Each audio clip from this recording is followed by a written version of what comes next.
Hi friends, welcome to IAS APSC tsp sectors. కొంతమంది నాకు mail చేశారు, గ్రూప్ 1 మెయిన్స్కి లాస్ట్ మినిట్ టిప్స్ అయితే ఇవ్వండి.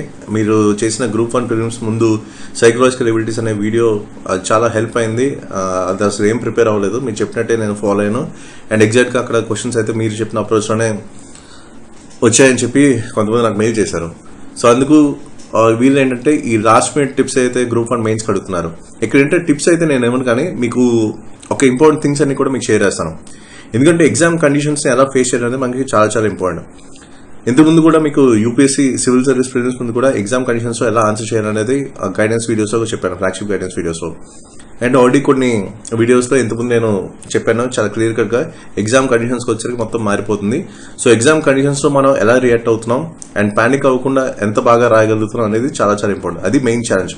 సో ఎగ్జామ్ కండిషన్స్ ఎలా ఫేస్ చేయాలనేది నేను చెప్తాను అనమాట. ఓకే, ఎందుకంటే ముందు జరిగిందంతా ఒక ఎత్తు, ఎగ్జామ్ అయిపోయిన తర్వాత జరిగిందంతా ఒక ఎత్తు. సో ఎగ్జామ్ కండిషన్స్ని ఎలా ట్యాకిల్ చేయాలనేది అక్కడ మెయిన్ ఛాలెంజ్. దీని గురించి ఎవరు కూడా మాట్లాడరు. ఓకే, ఇంతకుముందు యూపీఎస్సీ సివిల్ సర్వీస్ ప్రిలిమ్స్ అయిపోయింది కూడా నేను ఇదే పాయింట్ చెప్పాను. ఎగ్జామ్ కండిషన్స్ని ఎలా ఫేస్ చేయాలనేది కూడా ఎవరు కూడా చెప్పరు. ఓకే, అది ఆస్పిరెంట్ స్ట్రగుల్ అయ్యే స్టేజ్ అది. అండ్ ఆ తక్కువ టైం, ఫర్ ఎగ్జాంపుల్ ఇక్కడ మీకు చూసుకుంటే మెయిన్స్ అనేది 3 hours. సో ఆ 3 hours మీరు ఏ విధంగా అప్రోచ్ అవుతున్నారు అండ్ ప్యానిక్ అవ్వకుండా ఎంత బాగా ఎగ్జిక్యూట్ చేయగలుగుతున్నారు అనేది మెయిన్ ఛాలెంజ్. సో దాని గురించి నేను చెప్పాలనుకుంటాను. ఓకే, సో ఎగ్జామ్ కండిషన్స్ ఎలా ఫేస్ చేయాలి అనేది మీకు ఇక్కడ ఈ వీడియోలో మీకు చెప్తాను. అండ్ అంతకన్నా ముందు మీరు ఎగ్జామ్ కండిషన్స్ని రైట్ వేలో ఫేస్ చేయాలంటే ఎగ్జామ్ టైమ్ సినాప్సిస్ అనేది మీ దగ్గర ఉండాలి. ఓకే, ఎగ్జామ్ టైమ్ సినాప్సిస్ అంటే లెంగ్తీ కంటెంట్ అయితే మీ దగ్గర ఉండకూడదు, ఓన్లీ షార్ట్ నోట్స్ అనమాట. ఓకే, షార్ట్ నోట్స్ కూడా ఎలా ఉండాలి అయితే సెట్ ఆఫ్ కీవర్డ్స్ అంతా కూడా మీ దగ్గర ఉండాలి, లేకపోతే మైండ్ మ్యాప్స్ ఉండాలి, లేకపోతే కొంతమంది ఫ్లో చార్ట్స్ లాగా వేసుకుంటారు. ఓకే, ఈ టైప్లో మీ దగ్గర ఉంటే మీరు మల్టిపుల్ టైమ్స్ రివైజ్ చేయడానికి అవకాశం ఉంటుంది. ఓకే, సో ఇక్కడ నేను చెప్పాలనుకుంది ఏంటంటే ఫస్ట్ ఆఫ్ ఆల్ ఆ ఎగ్జామ్ టైమ్ సినాప్సిస్ మీ దగ్గర ఉందా లేదా అనేది కూడా ఒకసారి మీరు క్రాస్ చెక్ చేసుకోండి. ఎగ్జామ్ టైమ్ సినాప్సిస్ అనేది మీ దగ్గర ఉంటే ఆ లాస్ట్ టైప్ రివిజన్ అనేది మీకు చాలా చాలా హెల్ప్ అవుతుంది. అండ్ ఇక్కడ జనరల్ ఎస్ఏ చెక్ లిస్ట్ చెప్పే ముందు మీకు ఇంకో పాయింట్ ఇక్కడ చెప్పాల్సింది అంటే అందరూ చెప్పేదే ఎస్ఏ అనేది చాలా చాలా scoring area and maximum marks అనేది మీరు ఇక్కడే తీసుకురావాలి. అండ్ ఇంకోటి నేను చెప్పాలనుకుంది అంటే టార్గెట్ 50%. ఓకే, ఓవరాల్గా చెప్తున్నా. అండ్ జనరల్ ఎస్ఏలో మ్యాక్సిమం మార్క్స్ అయితే తెచ్చుకోవాలి. అండ్ ఓవరాల్గా మీకు 50% క్వాలిటీ మార్క్స్ కనుక స్కోర్ చేసుకుంటే డెఫినెట్గా మీకు ఏదో ఒక సర్వీస్ అయితే వస్తుంది. వీడేంటి పిచ్చోడేంటి టార్గెట్ 50% అంటున్నాడు, మీకు ఇప్పుడు తెలియదు, నేను చెప్తుంది ఈ పాయింట్. మీకు ఎగ్జామ్ ఫైనల్ రిజల్ట్స్ వచ్చిన తర్వాత అఫీషియల్గా మీకు రిటర్న్ మార్క్స్ లిస్ట్ వచ్చిన తర్వాత మీకు తెలుస్తుంది నేను చెప్పే పాయింట్ ఏంటి, ఈ టార్గెట్ 50% క్వాలిటీ మార్క్స్ అనేది. సో ఇప్పుడు దాని అర్థం మీకు తెలీదు, తర్వాత మీకు ఖచ్చితంగా తెలుస్తుంది. సో ఇక్కడ ఏపీఎస్సీ తరగతి డిమాండ్ ఏంటని తెలుసుకోవాలి. ఓకే, సో ఇక్కడ మీరందరికీ ఇది చాలా సార్లు చదివే ఉంటారు, కానీ ఇక్కడ దీంట్లో ఇంటర్నల్ లింక్స్ చాలా చాలా ఉన్నాయి. ఓకే, సో ఇక్కడ టోటల్ 5 బ్రాడ్ ఏరియాస్ నుంచి నేను మీకు చెప్తాను. అంటే ఇక్కడ ఏపీఎస్సీ మీ దగ్గర ఏ ఎక్స్పెక్ట్ చేస్తుంది, ఒక ఆస్పిరెంట్ నుంచి ఏం ఎక్స్పెక్ట్ చేస్తుంది అనేది చాలా చాలా important. Okay, so demand of the exam అనేది తెలుసుకుంటే మీ ప్రిపరేషన్ అనేది చాలా చాలా ఈజీ అవుతుంది. ఓకే, సో ఈ పాటికే మీరు చాలా వరకు ఎస్ఎస్ ప్రాక్టీస్ చేసి ఉంటారు అండ్ చాలా మాక్ ఎగ్జామ్స్ కూడా రాసి ఉంటారు అండ్ చాలా టెస్ట్ సిరీస్ కూడా ఆన్సర్ చేసి ఇవాల్యుయేషన్ ఎవరో చేసే ఉంటారు. ఓకే, సో దాంట్లో ఇవన్నీ కూడా మీరు వచ్చే ఉంటాయి. కానీ ఇన్ కేసు ఏమైనా మిస్ అయి ఉంటే, ఎవరైనా ఇప్పుడు కొత్తగా లిస్ట్లో యాడ్ అయ్యారు, ఒక 1300 క్యాండిడేట్స్ అనే వాళ్ళు కొత్తగా లిస్ట్లోకి యాడ్ అయ్యారు. సో ఇప్పుడు ఏంటి, ఈ 40 డేస్లో చాలా షార్ట్ టైంలో మీరు ప్రిపరేషన్ చేశారంటే గ్రేట్. అసలు నిజంగా 40 డేస్లో గ్రూప్ 1 సిలబస్ అంతా కంప్లీట్ చేసి ఎగ్జామ్ అటెంప్ట్ చేస్తారంటే first of all hats off to you all. Okay, ఇక్కడ నేను చెప్పాలనుకుంది అంటే ఎగ్జామ్ కండిషన్స్లో మీరు ఎలా ఫేస్ చేయాలి, నెక్స్ట్ ఏంటంటే ఏపీఎస్సీ తరగతి ఎగ్జామ్ డిమాండ్ ఏంటని కూడా తెలుసుకోవాలి. ఓకే, సో ఫస్ట్ థింగ్ ఏంటంటే knowledge awareness of variety of subjects. మీకు చాలాసార్లు మీకు చెప్పే ఉంటాను, వాల్యుయేషన్ మెటీరియల్ కూడా మీకు ఇచ్చేయండి. మల్టీ డైమెన్షనల్ అప్రోచ్ అనేది చాలా చాలా ఇంపార్టెంట్. ఓకే, చాలా మంది మల్టీ డైమెన్షనల్ అప్రోచ్ గురించి చెప్తారు, కానీ ఇప్పుడు నా పర్సనల్గా ఇప్పుడు గైడెన్స్ బ్యాచ్ వాళ్ళు ఉన్నారు, వీళ్ళు ఏంటంటే ఇప్పుడు క్వశ్చన్ ఫార్మాట్లో రాస్తున్నారు. ఇప్పుడు ఏపీఎస్సీ ఇచ్చే ఫార్మాట్ కూడా ఎస్ఏ అని చెప్పి క్వశ్చన్స్ ఫార్మాట్లో ఇస్తున్నారు. సో ఇక్కడికి వచ్చేసరికి ఏంటంటే వీళ్ళు జనరల్ స్టడీస్ పేపర్ ఏదో అటెంప్ట్ చేసినట్టు ఎలా ఉంటుంది, general studies paper civil service రాస్తే ఎలా ఉంటుందో అలా ఉంటుంది అనమాట. ఓకే, నేను ఎక్కువగా చూసిన దాంట్లో ఈ మల్టీ డైమెన్షనల్ అప్రోచ్ టచ్ చేసిన వాళ్ళు చాలా చాలా తక్కువ. ఓకే, నేను 2-3తోనే మాట్లాడాను, ఎక్కువ మందితో నేను మాట్లాడలేదు. సో వాళ్ళకి ఏంటంటే నేను క్లియర్ కట్గా చెప్పా మల్టీ డైమెన్షనల్ అప్రోచ్ అంటే ఏంటి అండ్ ఏ విధంగా ఈ ట్రాన్సిషన్ కీవర్డ్స్ అయితే ఉంటాయి. ఇప్పుడు ఫర్ ఎగ్జాంపుల్ ఏంటో ఒక డైమెన్షన్ నుంచి ఇంకో డైమెన్షన్ షిఫ్ట్ అయ్యేటప్పుడు దాంట్లో కొన్ని ట్రాన్సిషన్ కీవర్డ్స్ ఉంటాయి, అవి కంపల్సరీ యాడ్ చేయాలి. చాలా మంది ఇది మిస్ చేస్తున్నారు.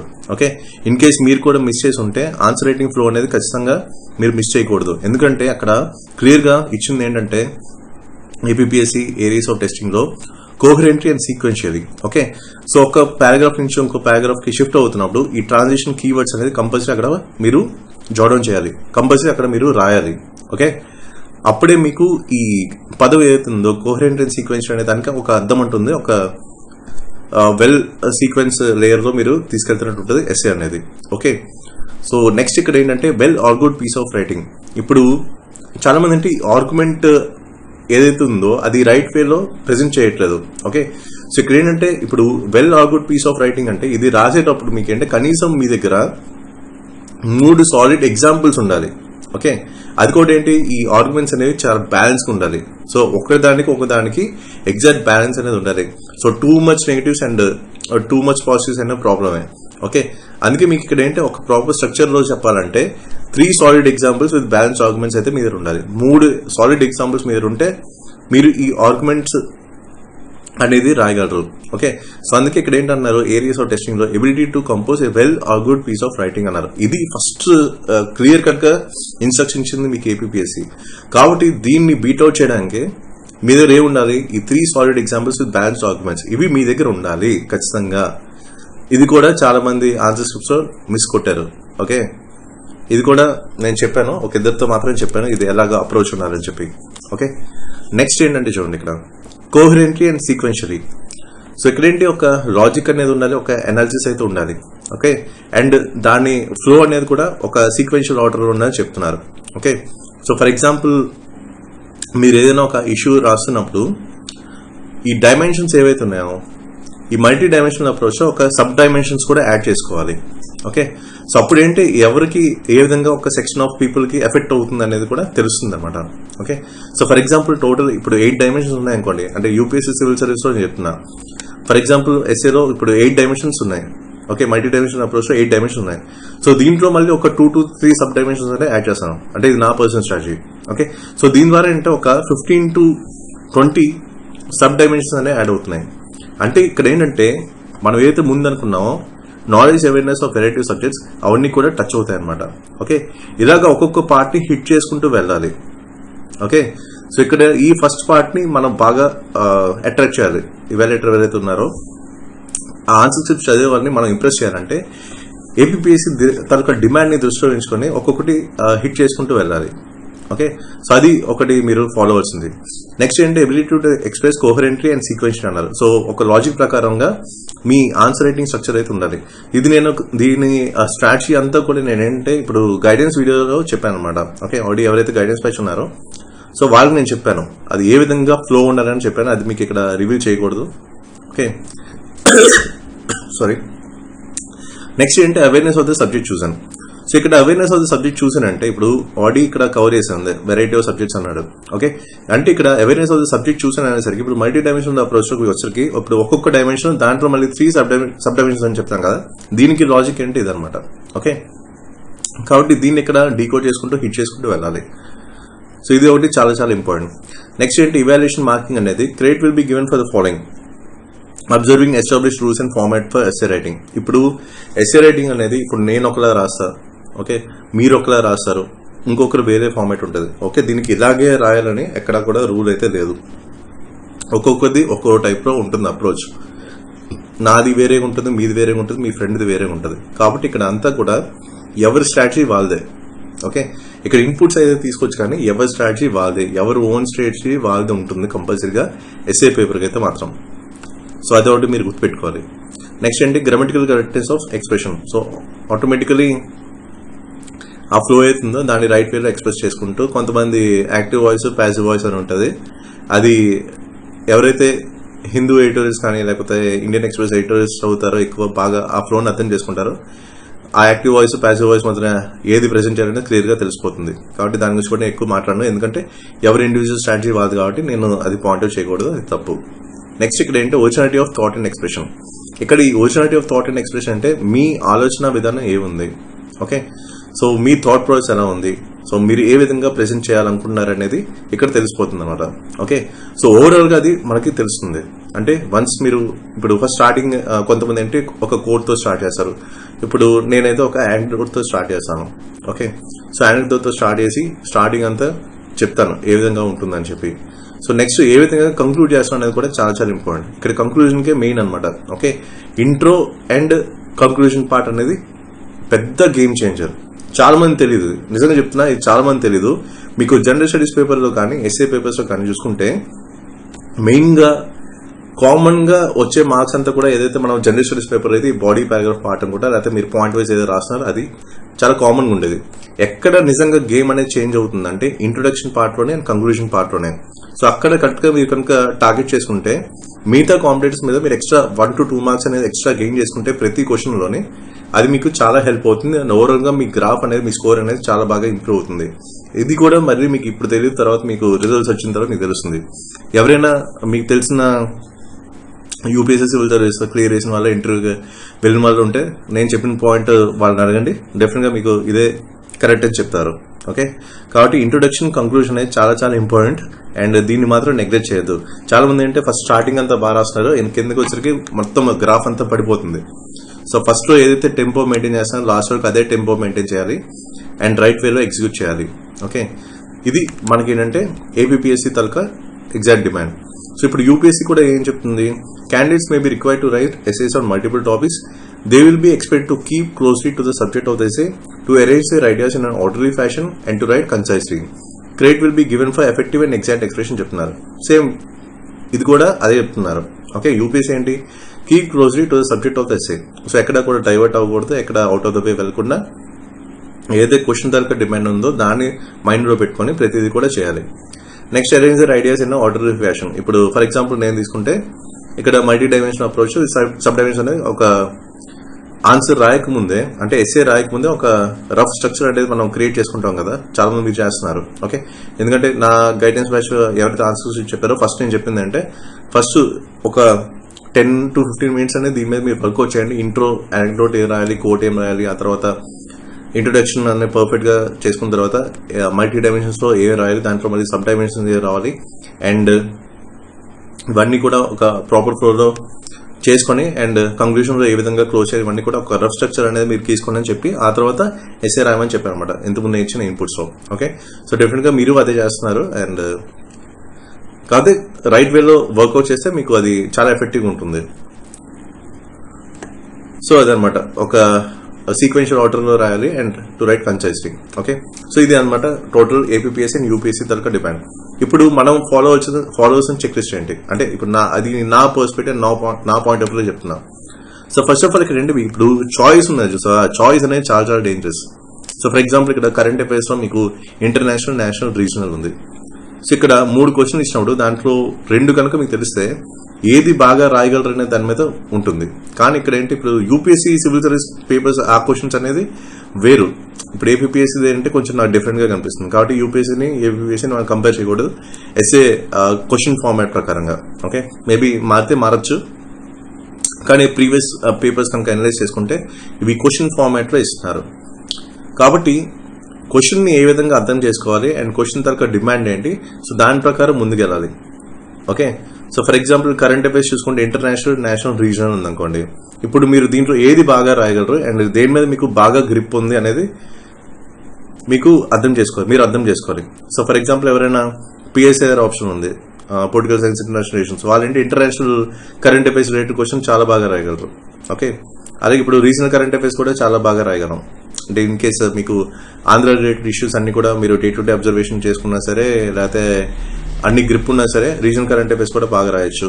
అంటే చెప్తున్నా ఎలాగా ఒక్కొక్కరిది ఒక్కో స్ట్రాంగ్ ఏరియా ఉంటుంది. సో దాని ప్రకారం నేను చెప్తున్నా. ఓకే, కాబట్టి ఇక్కడ ఒక క్వశ్చన్ చూసిన వెంటనే ఇది వచ్చు అన్న వెళ్ళిపోకండి. ఓకే, సో దీని తర్వాత స్కోప్ ఎంత ఉంది అంటే ఆ క్వశ్చన్ ప్రకారం మనం ఎంత ఆన్సర్ రాయగలిగితే ఎన్ని మార్క్స్ అనేది స్కోర్ చేయడానికి అడ్వాంటేజ్ అవుతుంది అనేది కూడా మీరు తెలుసుకోవాలి. ఎందుకంటే దీంట్లో కూడా చాలా ఇంటర్నల్ లింక్స్ ఉంటాయి, అది మీకు తర్వాత మీకు చెప్తాను.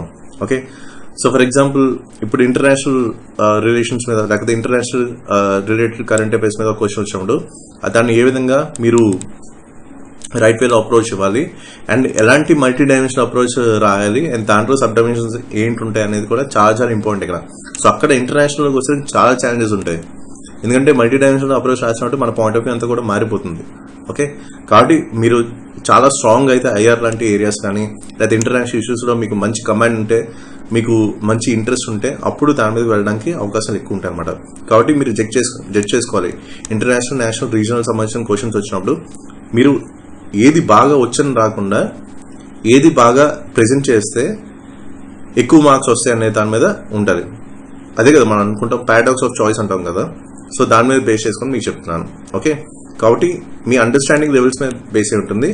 అండ్ ఆ పర్టికులర్ క్వశ్చన్ చూసిన తర్వాత మీరు ఇవన్నీ కూడా రాయగలరా లేదనేది కూడా ఆలోచించుకోండి.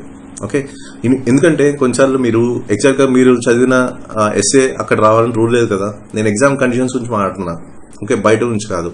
ఎగ్జామ్ కండిషన్స్లో ఇన్ కేసు కరెంట్ అఫైర్స్ సెక్షన్లో మీకు 3 క్వశ్చన్ వచ్చినప్పుడు మీకు 3 మీద ఓన్లీ ఒక 70% ఐడియా ఉండడం, లేకపోతే 50% ఐడియా ఉండడం, లేకపోతే ఒక 25% ఐడియా ఉన్నప్పుడు దేని మీద వెళ్తాం? ఆటోమేటిక్గా మనకి కొంచెం ఎక్కువ నాలెడ్జ్ బేస్ ఉన్న దాని మీదకి వెళ్తాం.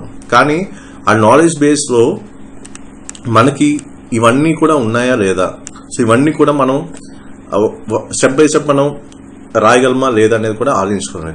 అందుకే ఇక్కడ నేను చెప్పానంటే పవర్ ఆఫ్ అండర్స్టాండింగ్. నేను మళ్ళీ మీకు రిపీట్ చేస్తాను, ఎగ్జామ్ కండిషన్స్లో మన థాట్ ప్రాసెస్ అనేది మారిపోతుంది.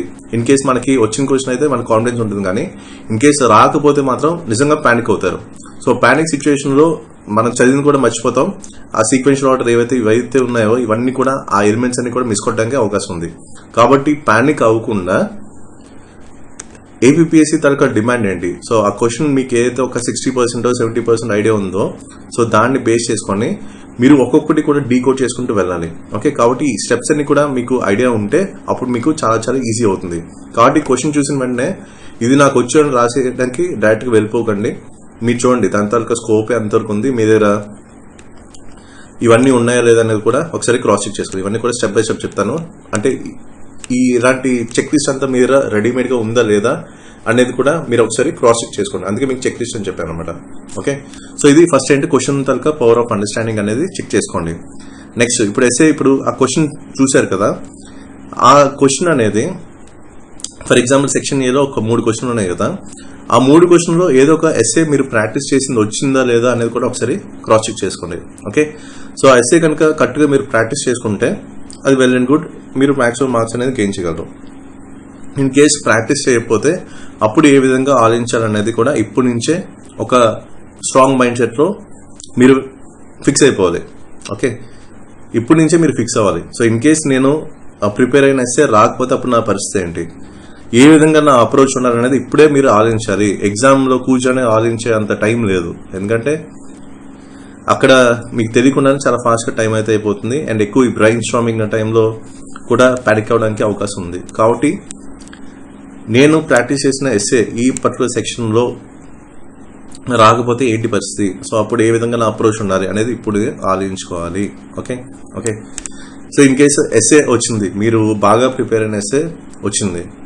ఓకే, ఇప్పుడు దాని తరగ ప్రాసెస్ అంతా కూడా మీ ఒక రఫ్ వర్క్లో మీరు రాస్తా పోతూ ఉంటారు. ఓకే, అయితే ఇక్కడ ఏపీపీఎస్సీ తరగ డిమాండ్ నేను చెప్పాను, well argued piece of writing. Okay, అయితే ఇక్కడ మీకు ఏపీపీఎస్సీ తరగ డిమాండ్ని దృష్టిలో పెట్టుకొని ముందుగానే ఈ ఎస్ఏస్ మీరు ఇప్పుడు ప్రాక్టీస్ చేస్తున్నారు కదా, ముందుగానే మీరు ఈ ఇందాక మీరు చెప్పినప్పుడు 3 సాలిడ్ ఎగ్జాంపుల్స్ అనేవి మీ దగ్గర ఉండాలి.